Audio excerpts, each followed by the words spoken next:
let's just sew whatever. Hello everybody, welcome back to my channel. In today's video, I am going to be using my Ditto sewing projector for the absolute first time. I bought this in February and I was finally like, you know what, I just gotta do it. Ooh, this angle looks great. I look wonderful. It's fine. So I was watching how to set it up. Dorothy was playing in the box.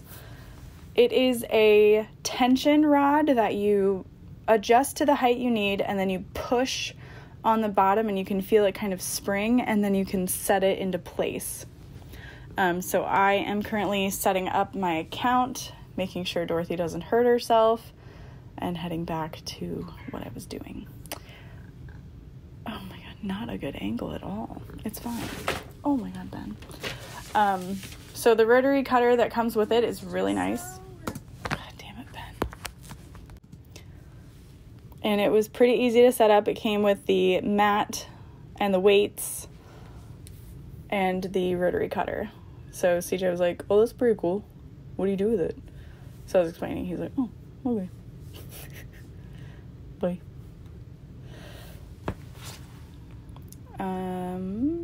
What else? Okay, so I'm trying to get something for Dorothy to watch so that she leaves me alone. And trying to figure out how to calibrate the machine. It's actually pretty simple and there's instructions on how to do it, but with 40 other things going on, my brain was like, no, I can't with this right now. My husband does 3D printing in the basement, so that's why he had gloves on.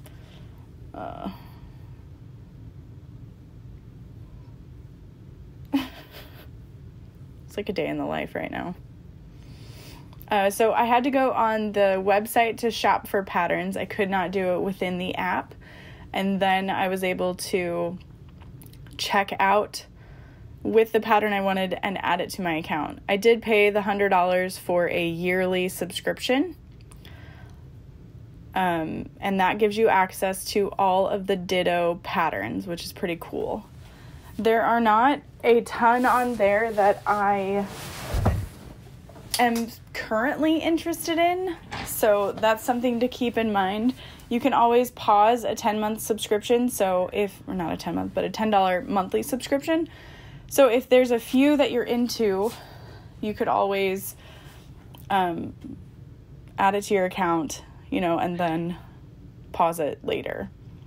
But you'd still have access to them. So CJ is printing classroom awards for me, and they didn't turn out well, apparently. So as you can see, you adjust the camera up or down to fit it within the box. And I finally found instructions on how to do things. I don't know why, I just feel like I need to say I'm not pregnant. I'm just stressed, chunky, and this is a bad angle. But I get comments on it a lot, like, oh my god, are you pregnant? No, thank you. Don't ask people. Okay. So it's explaining how to calibrate, how to set it up. It is best if you turn off a light. And I noticed that the weight of the cords was bringing it down, so I had to unravel the cords. My plug is up high on the ceiling. I don't have one on the floor. So I was like, okay, well, we'll just do this. I thought maybe I'll wrap the cord around it. No, just unplug the cord a little bit. It will be fine.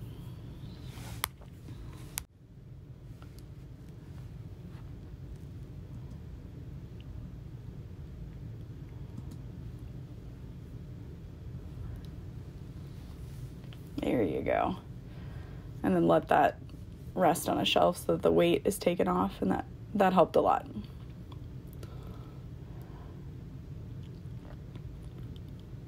This was one of those things, I wish someone had been here to just hold my hand to show me how to do it, because I feel like next time I do this, it's going to take me 10 minutes, but this literally took me an hour just to set it up. Turning off a light will really help you with this portion. Otherwise, it's super simple to calibrate. It's just that the software wasn't able to read everything with that light on. CJ like leaned on the table and I was like, I'm trying to calibrate this. Could you not lean on my table? Thank you very much.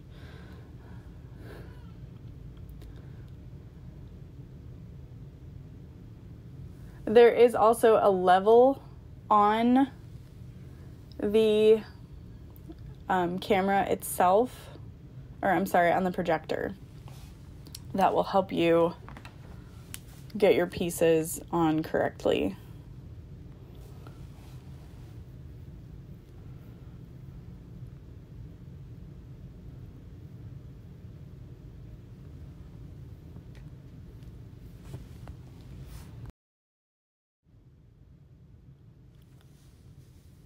So I finally found the actual video on how to actually set it up properly and lay out your pattern pieces and all that. And it was like, yay, you did it, good job. And I was like, oh, thank goodness. So then you're able to see the pattern pieces for the pattern. You can also enter in your exact measurements, which is really cool. They also give you a guide on how to measure yourself. So that's what I was doing. I found my measuring tape, and it's a whole long list of measurements, some that I'd never even heard of, and I was like, whoa, this is awesome. So I'm 90% sure that I got all of my measurements done correctly, but it's very possible that the shirt that I had made did not turn out because they weren't quite correct. So you measure yourself in all different kinds of places. You can even measure other people and have separate profiles. So if I want to make CJ something in the future, I can create a profile for him, and the projector will adjust the pattern pieces to the best of its knowledge to fit the wearer of said piece. So you just type all that in, and it will save your measurements as you go. It will tell you if it's not within their bracket of correctness, which is kind of a way to adjust it to be more correct so that you can't mess it up. It does ask for your average size, so I guess it falls within those categories or not. I am not sure if there's a way to overwrite it. Let's say if you have any kind of pre-existing condition that causes a part of your body to be a different size than another. I'm not sure if it accounts for that yet. I would imagine there's a way so that it's as size inclusive as possible. One of the things I'm going to try next is to take Dorothy's measurements and sew one of the kids' dresses possibly. So once I've got that entered, I can add the information of who to size this pattern for. You do have to switch back and forth between the website page and the app. The app only talks to your projector at this point in time. Your website link doesn't. So it's giving me measurements, how much yardage I need, what kind of notions I need, and the sewing pattern itself. It's showing me kind of the layout of how to lay the pattern pieces within your fabric to best suit. So it's really just like a normal sewing pattern in that way. And then you drag and drop the pattern pieces onto your workspace. So you can set this up however you want, and then you say, here, project it. And then it projects it. It's wildly simple and still extremely fascinating. There's even little registration marks that you can copy with marking pens of sew from here to here, that kind of a thing. So this piece that I'm cutting out was a sleeve, and you were supposed to sew from this part to this part, so that's what I used my Sharpie for. And then I set that aside. And I needed to cut out 2 of those. This is something that kind of confused me in the pattern because there was a piece for the back that said cut 1, but it was in there twice. So I thought maybe this is just an error, but it wasn't. I did need 2, but it wasn't very clear in that way. So this next piece is a cut on the fold, and it does say so. So I'm folding the fabric in half, lining that up, and then go ahead and cut. What's really cool about the pattern weights is they nest inside of each other. So you're able to stack 2 to keep the fabric from moving that much more. So now that I'm done with those pieces, I can remove them and project them anew. I can project new pieces. And so this is the one that I'm like, it says cut 1, not cut 2. So I guess I just need 1. It was very confusing. Didn't need to be, but it was. This pattern itself also called for an interfacing along the neckline, and I heavily debated, do I want it, do I not want it?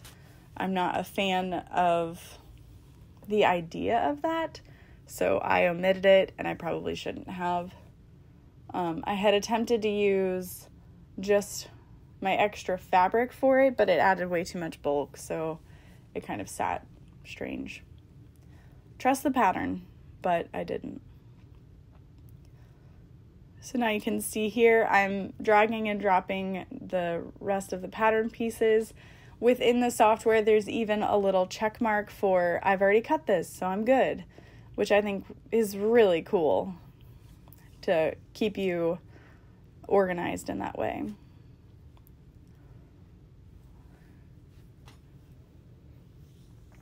So even after taking the time to set up the projector, I would say it was still faster to cut this out than if I had purchased a PDF pattern online, downloaded it, cut it out, print it out, you know, all that. It's very time consuming. So I was just kind of checking the fit there.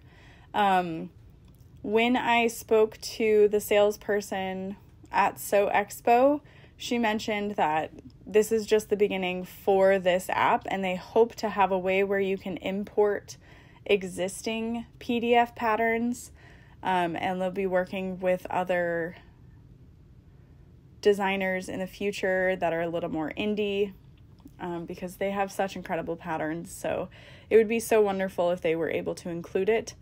There are separate patterns that you can purchase within the website, which I'm going to be honest, I'm not a huge fan of that. The patterns are like $16, $17, which I fully understand. But to pay for that on top of the subscription is a lot. Especially since I'm not someone who makes clothing often.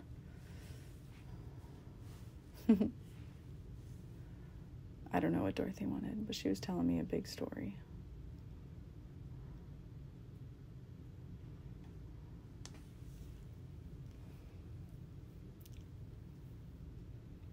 So this is where I was debating, do I need the interfacing? Do I not? What kind of interfacing is it? What should I use? I really just didn't know. How is it put together? What will it look like? Is it bulky there? Can I change the neckline? I was looking at what interfacing I had. Do I have some on the back shelf that might work?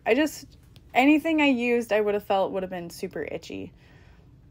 And this was a bamboo French terry, so it's like super soft and stretchy.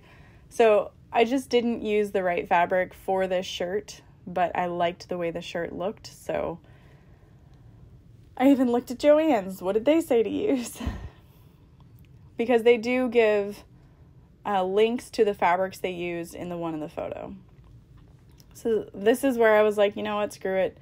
I'm just going to use the exterior fabric. And that was a bad idea.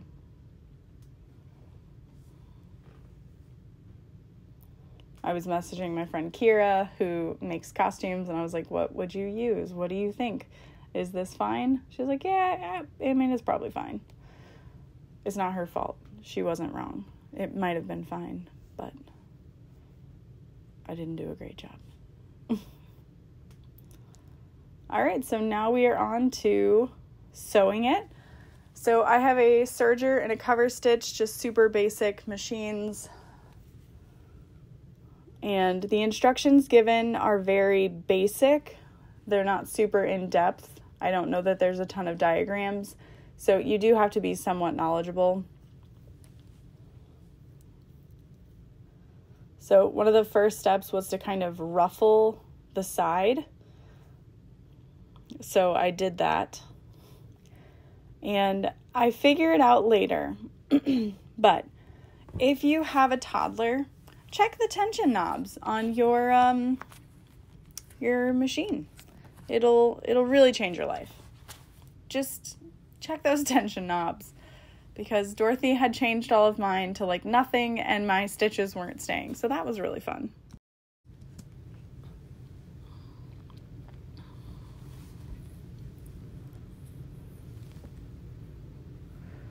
So then it was a matter of just right sides together, sewing all of my pieces. Again, those really would have stayed well if my tension had been correct.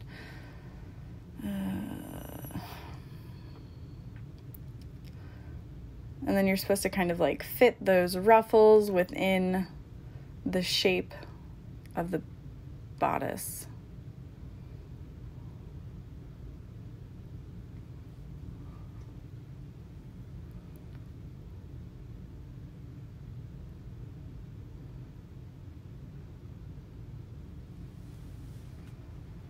Instead of using pins, I like to use sewing clips, those little hair clips.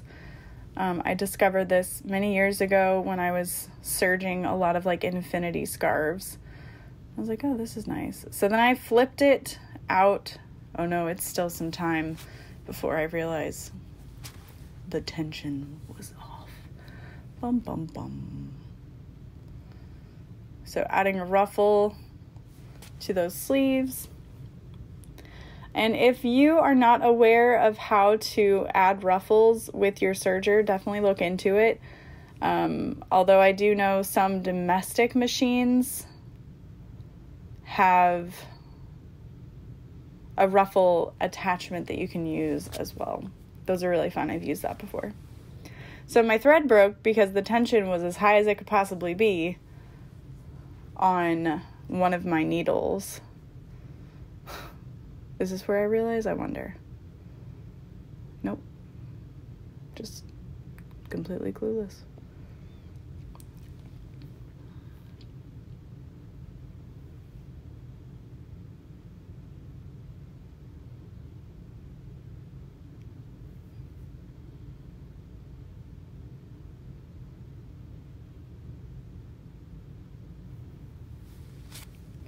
So I wish there were a way I could kind of bring this shirt back to life, because it did not turn out well. But I don't think there's any saving it.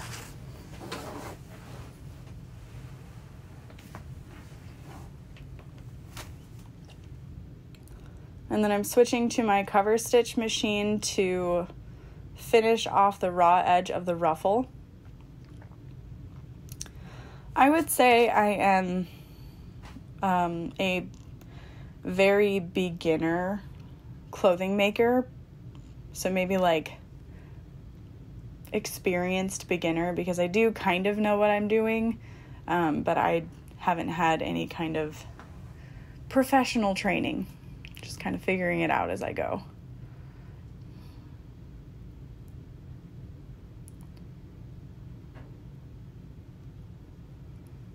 But the pattern instructions were easy to follow, I will say that. They weren't like too lengthy or wordy, but parts of it I was like, huh.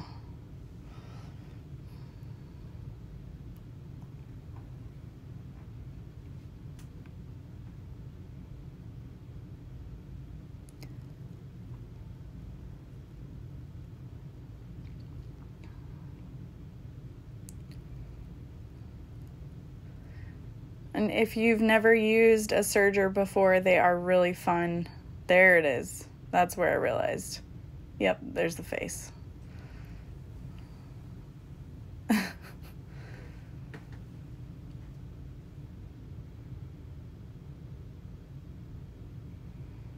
So I do end up going back over most of my seams because I can see they're pulling out.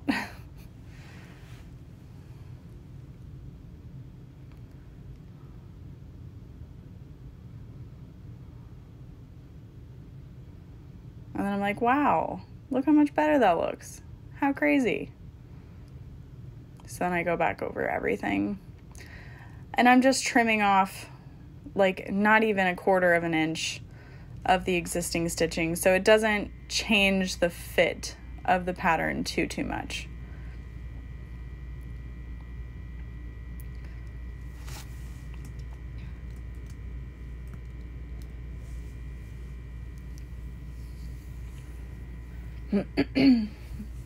I think I would try to make this shirt again, and I would just add maybe 2 inches of length to the bodice, and then definitely add the bottom ruffle.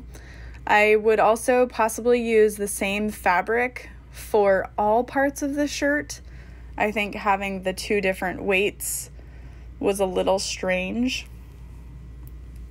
but I just like the idea of a soft, flowy ruffle and then like the substantial fabric for the bodice.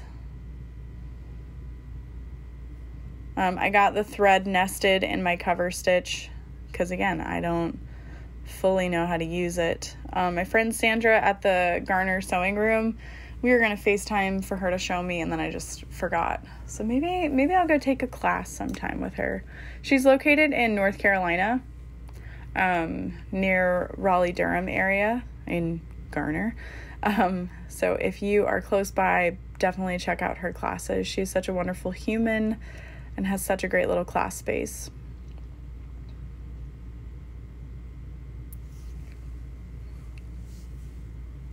So attaching that other sleeve, I like to make sure I trim my little thread worms to lock those in place.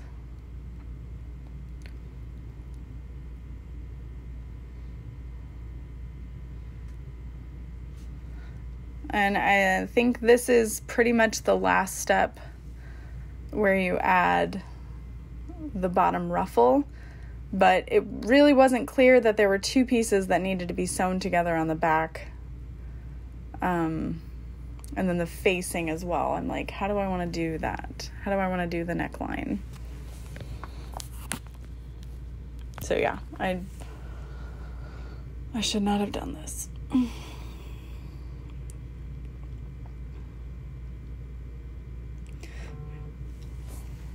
Because then I tried to like cover stitch it on as well, and it did not turn out.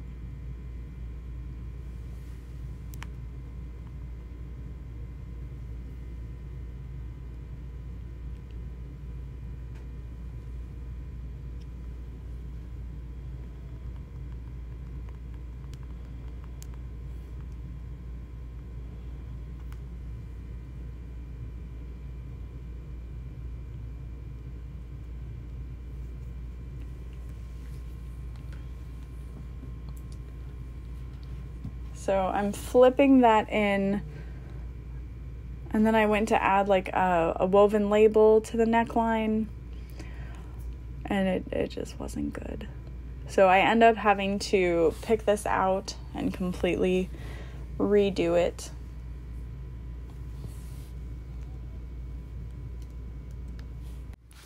So I'm just going to speed this part up even more because it took me so long to redo and redo. Because my cover stitch malfunctioned, I had to pick that out, and then I tried it again, and it worked a little bit better. It's kind of fun. It looks like a stop motion situation. Very Wes Anderson of me.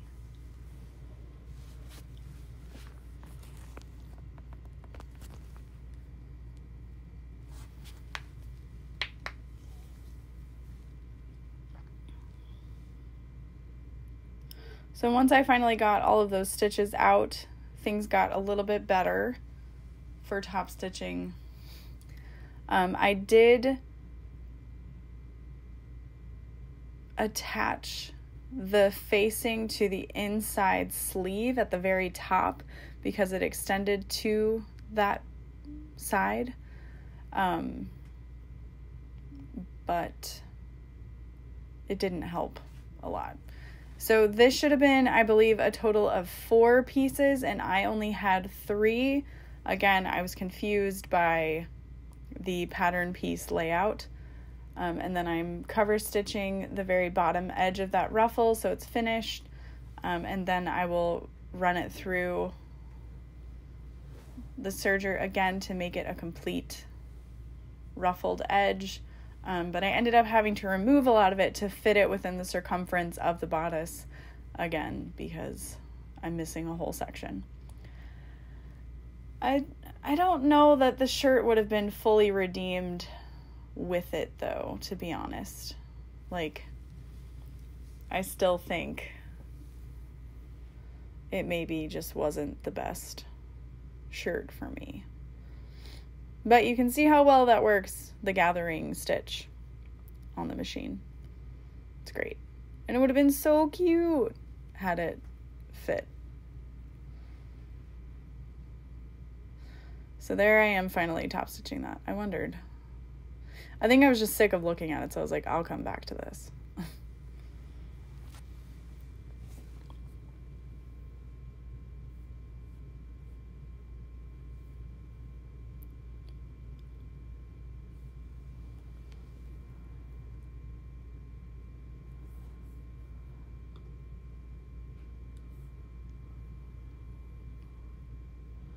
So I'm all done using the cover stitch, and it's time to just sew the ruffle to the bottom. I was excited with how it was looking. It seemed pretty cute except for the neckline. And then I'm like lining up those side seams. There's more ruffle in the front than the back because that was pieced together.